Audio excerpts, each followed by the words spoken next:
السلام علیکم ناظرین، آپ دیکھ رہے ہیں ہادی ٹیلی ویژن اور میں ہوں آپ کا میزبان سوید رضا۔ پروگرام کا نام شریک حیات، جس میں ہمارا اور آپ کا ساتھ رہے گا 25 منٹس کا۔ اس پروگرام کی نئی سیریز میں ہمارا بیسک فوکس رہے گا آج کے نوجوان اور شادی سے متعلق مسائل پر۔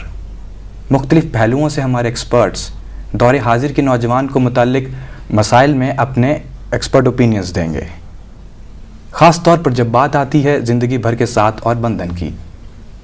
بہت کنفیوز اسٹیٹ آف مائنڈ کے ساتھ ہمارا نوجوان اس ڈیسیجن کے لیے پرسو کرتا ہے، اور اگر ہر موقع پر ہر سٹیپ پر گائیڈنس نہ ہو تو فیصلے کبھی کبھی جذباتی ہوا کرتے ہیں۔ نتیجہ زندگی بھر کا دکھ، ڈائیورس، سیپریشن اور طلاق۔ اسی مسئلے کے پیش نظر ہم نے آج کا پروگرام ترتیب دیا، اس پروگرام کی سیریز ترتیب دی تاکہ آپ تک ان تمام مسائل کا حل پہنچا سکیں، تاکہ آج کا نوجوان ایک بامعنی اور بامقصد زندگی گزار سکے۔ اس سلسلے میں ہم نے اپنے اسٹوڈیوز میں دعوت دی ہے مولانا علی عظیم شرازی صاحب کو۔ السلام علیکم سر، بہت شکریہ آپ کے اسٹوڈیو میں آمد کا۔ وعلیکم السلام ورحمۃ اللہ، آپ کا بھی بہت بہت شکریہ کہ آپ نے مجھے دعوت دیا۔ کیونکہ ہمارا پروگرام فوکس کرتا ہے نوجوان پر، اسلام میں نوجوان کو کس نگاہ سے دیکھا گیا ہے اور اسلام میں نوجوان کی قدر و منزلت کیا ہے، آپ اس بارے میں کیا کہیں گے؟ اعوذ باللہ من الشیطان اللعین الرجیم، بسم اللہ الرحمن الرحیم، اللہم صلی علی محمد وعلی محمد وعجل فرجہ۔ سب سے پہلے تو میں خداوند کریم کا شکر گزار ہوں اور اہل بیت علیہم السلام کا شکر گزار ہوں، ساتھ میں ناظرین کا بھی بہت زیادہ ممنون ہوں کہ انہوں نے پروگرام شریک حیات کو بہت پسند کیا، اور ہادی ٹی وی کی یہ کوشش الحمدللہ لوگوں کے لیے ایک باعث تقویت اور ان کے لیے ان کے مسائل کے حل کے لیے ایک سٹیپ اس میں لیا گیا۔ اور جس طرح سے لوگوں کی ای میلز آ رہی ہیں اور ان کے کچھ سوالات مزید بڑھتے جا رہے ہیں، تو انشاءاللہ ہم نے ان سوالات کو جمع کیا ہے اور اس کو ایک سیکوینس دی ہے تاکہ ہم آنے والے پروگرامز میں ان سوالات کے جوابات کو پیش کر سکیں۔ تو انشاءاللہ ہم آنے والے پروگرامز میں سوالات کو بھی ذکر کریں گے یہاں پہ اور ان کے جوابات دینے کی پوری کوشش کریں گے۔ اور اس پروگرام کو بھی جو اب ہم نے شروع کیا ہے یہاں پہ کہ جس میں نوجوان کی زندگی سے متعلق اور شادی کی تیاری سے متعلق گفتگو ہوگی، تو پوری کوشش ہوگی کہ ہم ڈیٹیل میں ان باتوں کو ڈسکس کریں۔ جہاں تک آپ کا سوال ہے کہ ایک نوجوان کو اسلام کس نگاہ سے دیکھتا ہے، تو سب سے پہلے تو میں قرآن کریم کی اس آیت کی تلاوت کرنا چاہوں گا جو سورہ غافر کی آیت نمبر 67 ہے۔ اس کے بیچ میں آیت کے دوران اس طرح سے کہ ثم یخرجکم طفلا ثم تبلغوا اشدکم ثم تکونوا شیوخا۔ انسان کی 3 حالتیں بیان کی ہیں۔ پہلی حالت کیا ہے کہ جس میں فرما رہے ہیں کہ پھر تم کو نکالتا ہے کہ تم بچے ہوتے ہو، یعنی جب خدا ثم یخرجکم، جب تم کو نکالا جاتا ہے تو تم بچے ہوتے ہو، ماں کے رحم سے جب تم دنیا میں آتے ہو تو تم ایک بچے ہوتے ہو۔ پھر کیا ہوتا ہے؟ پھر تم اپنی جوانی کو پہنچ جاتے ہو، شباب جوانی میں پہنچ جاتے ہو، اس کے بعد پھر تم بڑھاپے کی حالت میں پہنچ جاتے ہو۔ تو 3 حالتیں بیان کی ہیں انسان کی، کہ ایک پہلی حالت ہے کہ جس میں وہ بالکل بچہ ہے، ایک جوان ہے، اور پھر ایک بڑھاپا ہے۔ یہ جو حالتیں بیان کی گئی ہیں یہ مختلف طرح سے، یعنی اسلام نے انسان کو مختلف زاویے سے دیکھ کر اس کے مختلف ڈویژنز کیے ہیں۔ جیسے مثال کے طور پہ جب تربیت کی بات آئے گی تو اس کے ڈفرینٹ سٹیجز ہیں۔ ویسے تو تربیت پوری زندگی کا نام ہے، یعنی انسان دنیا میں آیا نہیں ہے، اس کی تیاری بھی ایک تربیت کا مرحلہ ہے، اور وہ دنیا میں جب تک موجود ہے، جب تک زندہ ہے، اس وقت تک اس کو اپنے اوپر کام کرنا ہے، اپنے آپ کو ڈیولپ کرنا ہے۔ جیسا کہ ہم نے اپنے شریک حیات کے پروگرام میں یہ بات بتائی تھی کہ انسان کی زندگی، اس کا شریک حیات وہ اس طرح سے انتخاب کرتا ہے کہ وہ اس کو ڈیولپ کر سکے اور اس کا لائف پارٹنر اس کو ڈیولپ کر سکے، دونوں ایک دوسرے کو کمال کی طرف لے کے جائیں۔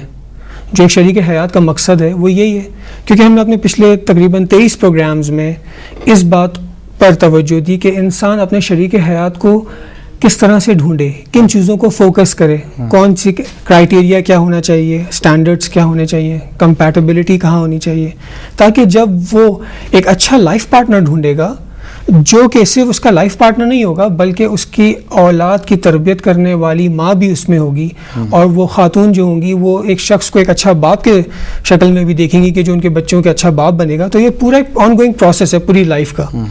اس لیے ہم نے ان تمام نکات پر توجہ دی تھی اپنے پچھلے پروگرامز میں, اور ہر چیز کو واضح کر کے بیان کرنے کی کوشش کی تھی.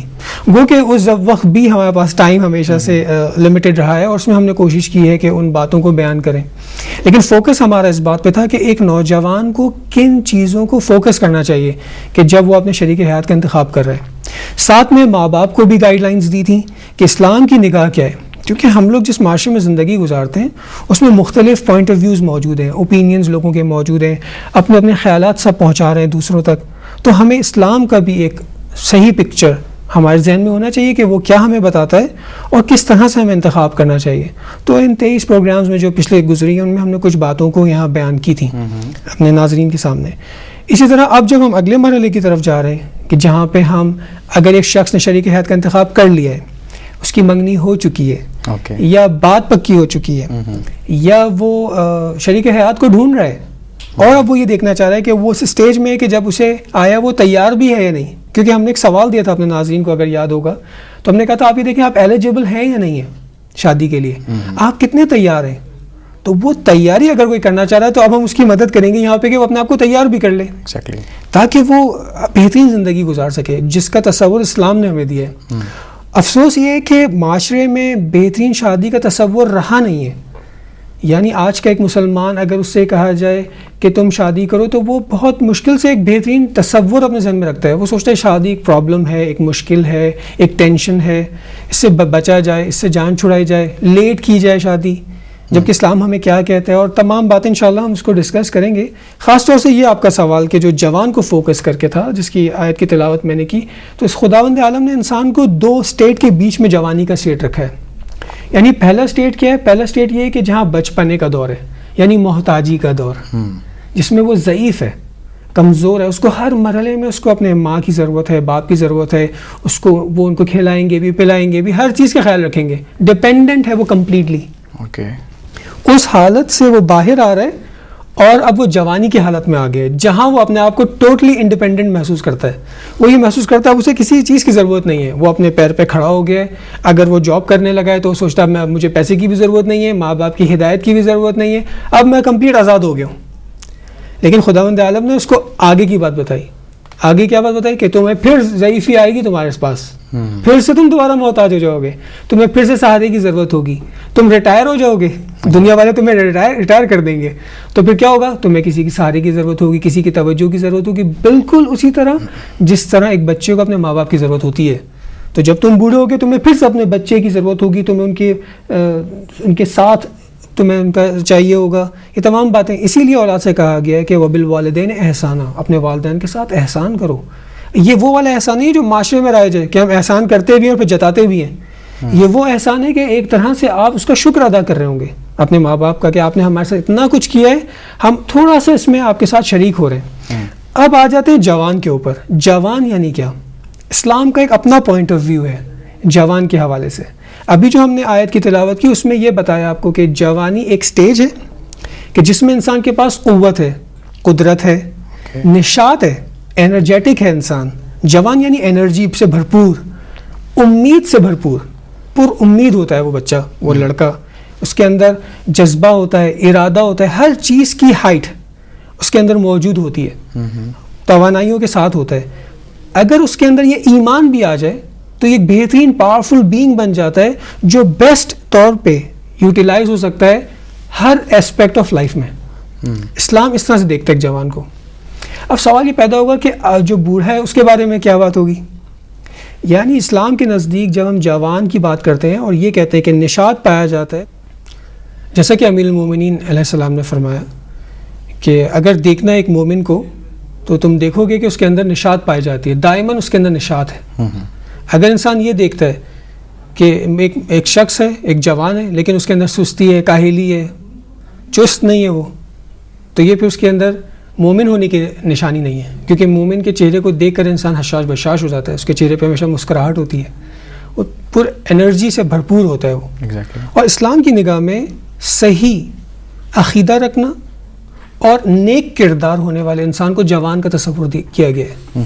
اس لیے ہم دیکھتے ہیں کہ آج کے دور حاضر میں اگر کوئی پرسنالٹی امام خمینی جیسی پرسنالٹی کو ہم دیکھتے ہیں تو ہم کہتے ہیں کہ یہ ایک مومن انسان کی نشانی ہے. وہ بھی ایک جوان انسان ہے, ظاہراً جسمانی حوالے سے ضعیف ہے لیکن ایمان کے حوالے سے قوی ہے, دل ان کا جوان ہے. تو اسلام کے نزدیک جوانی صرف جسمانی نہیں ہے, روحانی بھی ہے. اور روحانی جوانی یہ ہے کہ وہ بھرپور ہو ایمان کے ساتھ, اس کے اندر نشاط پایا جاتا ہو, اس کے اندر ایمان پایا جاتا ہو, امید پائی جاتی ہو, اور وہ معاشرے میں کوئی رول پلے کر سکتا ہو. تو اس لیے جوان کو اسلام نے بہت زیادہ فوکس کیا ہے. خاص طور سے حدیث ہے امام علی علیہ السلام سے کہ 2 چیزیں ایسی ہیں کہ جب انسان سے وہ چلی جائے, انسان سے دور ہو جائے, تب انسان کو احساس ہوتا ہے اس کی اہمیت کا, اس کی ارزش کا, اس کی منزلت کا. اس میں سے پہلی چیز کیا ہے, وہ ہے جوانی. جب تک انسان جوان ہوتا ہے اسے احساس نہیں ہوتا اس کی قدر و منزلت کا, لیکن جب جوانی اس کی چلی جاتی ہے اور وہ بڑھاپے میں داخل ہو جاتا ہے تب وہ احساس کرتا ہے کہ جوانی بھی کیا زبردست چیز تھی جو اب میرے پاس نہیں ہے. وہ توانائی, وہ قوت, وہ ارادہ, وہ سب کچھ اب بالکل کمزور پڑ گیا ہوں میں, اب میرے اندر ہمت نہیں ہے. اور دوسری چیز صحت. صحت ایک ایسی چیز ہے کہ اگر انسان کے پاس ہے جب تک اس کا اندازہ نہیں ہوتا, لیکن جیسے انسان بیمار ہوتا ہے اور بہت زیادہ شدید بیمار ہاسپٹلائز ہو جاتا ہے اسے اس وقت اندازہ ہوتا ہے کہ واقعی صحت کتنی بڑی نعمت ہے, کتنی خدا کی طرف سے ایک نعمت الہی, بڑی عظیم نعمت الہی ہے کہ اگر انسان کے پاس صحت ہو تو وہ ہزاروں کام کر سکتا ہے, ورنہ صحت نہ ہو تو وہ خود بھی کچھ نہیں کر سکتا اور دوسروں کو بھی اپنے ساتھ مشغول رکھتا ہے اپنی تیمارداری کے حوالے سے. اس لیے اسلام کی نگاہ میں جوانی کی بڑی اہمیت اور ارزش ہے. اس کے علاوہ اگر ہم حدیث نبی اکرم صلی اللہ علیہ وسلم کو دیکھیں تو آپ نے فرمایا کہ قیامت کے دن انسان ایک قدم بھی آگے نہیں بڑھا سکے گا مگر یہ کہ وہ 2 سوال کا جواب دے. پہلے سب سے پہلا سوال اس سے یہ ہوگا کہ تم نے اپنی زندگی کو کن چیزوں میں فانی کیا, تم نے اپنی زندگی کس طرح گزاری. اس کے بعد دوسرا سوال, اساسی سوال, اس سے اس کی جوانی کے بارے میں ہوگا کہ تم نے اپنی جوانی کو کن کاموں میں صرف کر دیا. یہ بہت مہم ہے کہ ہماری جوانی کا سوال ہم سے ہوگا. تو اس لیے ہمارے لیے ہر لمحہ بڑا امپورٹنٹ ہے. ایک تو یہ ختم ہو رہا ہے, جوانی تیزی سے گزر رہی ہے, کیونکہ جوانی میں اسٹرگل بہت کرنا ہوتا ہے, بہت تیزی سے گزر رہی ہے, اور ہر لمحہ چیک ہے ہمارے اوپر کہ ہم سے پوچھا جائے گا جوانی کے بارے میں. تو اس لیے اسلام کی نگاہ میں جوانی کی بہت زیادہ اہمیت ہے. خاص طور سے ایک جوان کی عبادت, یعنی پیغمبر اکرم صلی اللہ علیہ وسلم نے فرمایا کہ اصل عبادت جو ہے وہ جوانی کی عبادت ہے. یعنی انسان جب جوانی میں خدا سے رجوع کرے, یا جب اس کے پاس پوری پاورز ہوں, جب وہ محتاج نہیں محسوس کر رہا اپنے آپ کو, اور وہ خدا کی طرف بڑھے, خدا سے راز و نیاز کرے, خدا سے نجوا کرے, تو اس کے عبادت بھی بڑی پسندیدہ ہے خدا کے نزدیک.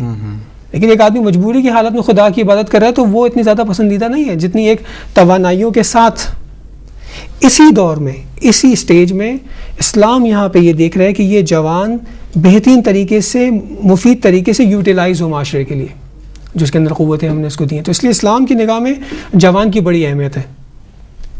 ہو سکتا ہے کہ آپ کوئی سوال پوچھنا چاہیں تو میں آپ کو اس کے حوالے سے ڈیٹیل میں بھی جواب دے سکتا ہوں. اگر کوئی تاریخی واقعہ یا کوئی ایسی چیز اگر وقت ہے تو میں آپ کی خدمت میں پیش کروں انشاءاللہ. اس سے پہلے کہ ہم اپنی ڈسکشن کو فردر کنٹینیو رکھیں, ہم لیں گے ایک بریک اور ملتے ہیں بریک کے بعد. Welcome back. بریک سے پہلے ہماری ڈسکشن ہو رہی تھی اسلام کی نگاہ میں جوان کی قدر و منزلت. ہم اپنے ٹاپک کو فردر کنٹینیو کریں گے. مولانا علی عظیم شرازی صاحب, اسلام میں جو قدر و منزلت یا جو ویلیوز جوان کو دی ہیں, ہمارے معاشرے میں وہ ویلیوز نظر نہیں آتی. اس کی کیا وجہ آپ کی نگاہ میں ہے؟ بہت اساسی جو بات ہے نوجوانوں کے حوالے سے وہ یہ کہ اسلام کس حد تک ہمارے معاشرے میں پریکٹس ہو رہا ہے. اگر ہم یہ دیکھتے ہیں کہ معاشرے میں ویلیو نظر نہیں آ رہی جوان کی جو اس کی اصل ہے, تو ہمیں یہ دیکھنا پڑے گا کہ سیرہ انبیاء کیا رہا ہے, آئمہ نے کس طرح سے جوانوں کو ڈیل کیا ہے. آیا ہم اسی کو رول ماڈل بنا کے اپنی زندگی میں دیکھ رہے ہیں یا نہیں, یا ہم کسی اور مائنڈ سیٹ کے ساتھ جی رہے ہیں. جیسا کہ ہم اسلام کو دیکھتے ہیں, کیا ہم اسلام کو پریکٹس بھی کرتے ہیں؟ تو 2 اسٹیٹ ہو جائیں گی یہاں پہ. پہلی چیز یہ کہ کیا ہمارے پاس اسلام کا صحیح پیغام موجود ہے, اور اگر موجود ہے تو ہم اس کو کتنا پریکٹس کر رہے ہیں. میں آپ کو تاریخ کے 2 واقعات آپ کی خدمت میں پیش کرتا ہوں جوان کے حوالے سے, کہ ایک جوان کو کس طرح سے دیکھا اسلام نے, اور نبی اکرم صلی اللہ علیہ وسلم نے اس جوان سے کیسے استفادہ کیا, تاکہ ہمیں یہ پتہ چلے کہ آج جو ہم جوان کو دیکھ رہے ہیں وہ شاید اس کی ارزش اور اس کی وہ ویلیو ہم اس کو نہیں دے رہے جو اس کی حقیقی ہے. اس کے اور بھی بہت سارے ریزنز ہیں, ہم صرف اسلامک پوائنٹ آف ویو سے دیکھ رہے ہیں. تو ہم تاریخ میں ہی دیکھتے ہیں کہ نبی اکرم صلی اللہ علیہ وآلہ وسلم نے کس طرح ایک نوجوان یا نوجوان افراد سے آیا استفادہ کیا یا نہیں کیا، اس کو اہمیت دی یا نہیں دی. تو یہاں سے ہمیں اندازہ ہو جائے گا کہ ہم کتنا فالو کر رہے ہیں سیرے نبی اکرم کو، ہم کتنا دیکھتے ہیں ان جیسی فکر کو ہم اپنے اندر لے کر آتے ہیں، یعنی ہم ان کی سنت پر چلتے بھی ہیں یا نہیں چلتے. تو یہاں پہ دو واقعات میں آپ کی خدمت میں پیش کروں گا. اس میں سب سے پہلے ایک واقعہ ہے جو مصعب ابن عمیر کا ہے کہ مصعب ابن عمیر جو تھے یہ پیغمبر اکرم صلی اللہ علیہ وسلم کے ساتھ تھے، اور اسلام لانے سے پہلے یہ ایک رئیس خاندان کے فرزند تھے، نوجوان، اور دنیا کی تمام اس وقت کی جو بھی آسائشات ہوتی ہیں وہ ان کے پاس تھیں. بڑا اچھا گھر، زندگی، ان کا لباس، ان کا اٹھنا بیٹھنا اشراف میں سے تھے. اور نبی اکرم صلی اللہ علیہ وسلم جب قرآن کی تلاوت کیا کرتے تھے مکے کے پاس بیٹھ کر کعبے کے ساتھ، تو یہ اس کو جا کر سنتے تھے. اور سنتے سنتے ان کے اندر ایک تحول آ گیا اور وہ ایمان لے آئے. اچھا، جب ایمان لے آئے تو اس کے بعد کیونکہ اعلاناً تو کوئی کام نہیں کر سکتے تھے تو یہ چھپ کر عبادت کرنے لگے.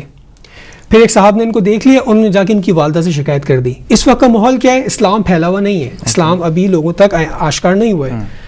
ان کے والدین نے ان کو ہاؤس اریسٹ کر دیا، بالکل نوجوان اس کو بند کر دیا اور سب چیزیں اس کے پابندی لگا دی، ہر چیز اس سے چھین لی گئی. کیوں؟ کیونکہ تم اسلام کو فالو کر رہے ہو اور یہ دین محمد جو ہے یہاں پہ پھیل رہا ہے یا پھیلنے جا رہا ہے، اس میں ہم تمہیں نہیں داخل ہونے دیں گے. لیکن یہ جوان تمام سختیوں، تمام پابندیوں کے باوجود نبی اکرم کا فالوور رہا. آخر میں اس کے گھر والے بیزار ہو گئے اور انہوں نے اس کو چھوڑ دیا کہ بھئی یہ ہماری بات ہی نہیں سنتا ہے. یہ جوان تمام سختیوں، تمام دنیا کی لذتوں کو چھوڑ کر، جو اس وقت کی سب سے زیادہ آسائشات میں دیا جا سکتا تھا جوان کو، وہ اس کے پاس تھی، اس نے سب کچھ چھوڑ دیا. انہوں نے کہا تمہیں ہم کچھ بھی نہیں دیں گے اپنے حصے میں. اس نے کہا مجھے کچھ بھی نہیں چاہیے، مجھے اسلام چاہیے، مجھے ایمان چاہیے، میں نبی کا ساتھی بنوں گا. اور یہ شخص جنگ بدر میں نبی اکرم کے ساتھ، جنگ احد میں یہ جوان نبی اکرم کا خاص علم بردار، جو پرچم نبی کے پاس ہوتا تھا وہ آپ نے ان کو دیا، یعنی ایک ینگ سے لڑکے کو کہ تم اس کے علم بردار بنو گے. اور وہ نبی کے ساتھ رہا جنگ احد میں، پھر وہ شہید ہو گئے اور جو اس کے بعد ان کو شہادت کا درجہ نصیب ہوا. یعنی ایک جوان جو کہ دنیا کی تمام لذتوں کے پیچھے آج کا جوان بھاگ رہا ہے، لیکن اس دور میں ہم دیکھتے ہیں کہ نہیں، اس نے دنیا کی تمام لذتوں کو ٹھکرا کر نبی کی خدمت میں ایک مجاہد کی زندگی اس نے گزاری، ایک سخت زندگی. کیونکہ اوائل سب کو پتہ ہے، تاریخ سب کے لیے آیا ہے کہ کتنی مشکلات تھیں اور وہ اس نے مشکلات کو فیس کیا، جنگ بھی کی اور نبی کے علم بردار رہا. حالانکہ اور بھی لوگ موجود تھے، لیکن نبی نے اس میں وہ صلاحیت دیکھی، اس میں وہ خوبیاں دیکھیں، اس میں وہ پوٹینشلز دیکھیں. اس کے مقابلے میں آپ آ جائیں. اچھا، ان کا تھوڑا واقعہ میں آپ کو اور بھی بتا دیتا ہوں تاکہ ایک انٹرسٹنگ آپ کے لیے ہوگا. مصعب ابن عمر کہ جس کو پیغمبر اکرم نے اپنا نمائندہ بنا کے بھیجا مدینے میں، اور اصل میں تو یہ اسلام کے نمائندے بنے کہ جن کو جا کے اسلام پھیلانا تھا.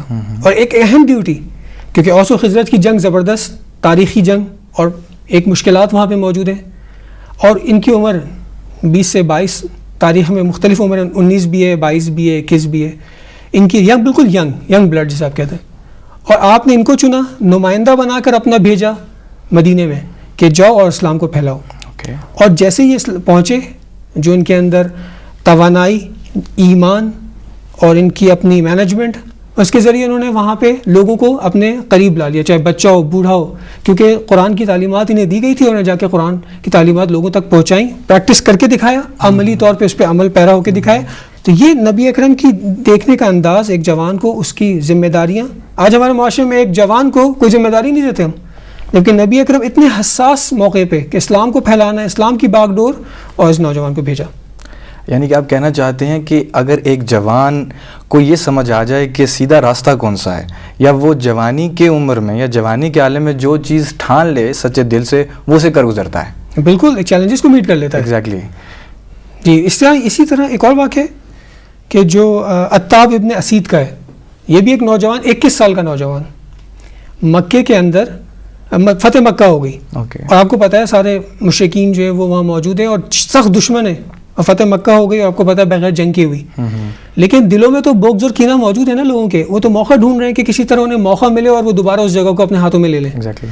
لیکن جنگ حنین پیش آ گئی، فوراً فتح مکہ کے فوراً بعد جنگ حنین پیش آئی، اور نبی اکرم صلی اللہ علیہ وسلم کو جانا ہے جنگ کے لیے.